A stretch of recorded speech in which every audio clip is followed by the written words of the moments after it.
அன்னை மரியாளிடமிருந்து நாம் ஏராளமான அருள் கொடைகளை, ஆசீர்வாதங்களை நாம் பெற்றுக்கொள்ள வேண்டுமானால் அவளிடம் அபரிவிதமான பக்தியை நாம் காட்ட வேண்டும், அதை கொண்டிருக்க வேண்டும். இன்று உலகெல்லாம் பரவி இருக்கின்ற சலேசிய சபை தங்களுடைய பாதுகாவலியான இந்த சகாய அன்னையை நினைவு கூறுகின்றது.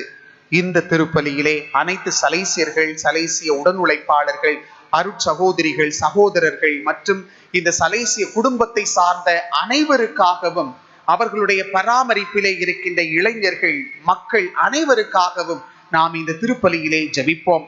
அன்னை மரியாளை போல நாமும் பிறருக்கு உதவி செய்கின்றவர்களாக, சகாயம் செய்கின்றவர்களாக நாம் அனைவரும் மாற வேண்டும்.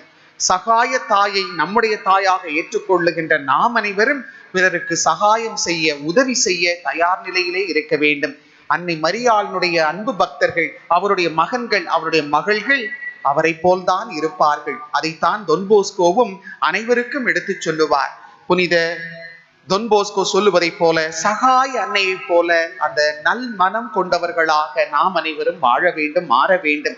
சகாய அன்னையினுடைய அந்த உதவுகின்ற உள்ளம், பிறருக்கு ஓடோடி சென்று உதவுகின்ற அந்த நல்ல மனம் நம்மிடமும் இருக்க வேண்டும் என்று இன்றைய திருப்பலியிலே அன்னை மரியாள் வழியாக இறைவனை பார்த்து ஜெபிப்பதோடு, கிறிஸ்தவர்களின் அனைத்து மக்களின் சகாயின் விழாவை கொண்டாடுகின்ற நாமும் சகாயம் செய்கின்ற, உதவி செய்கின்ற நல்ல மனிதர்களாக மாறுவோம், வாழுவோம். அன்னை மரியாளினுடைய ஆசிரை நிறைவாக பெறுவோம்.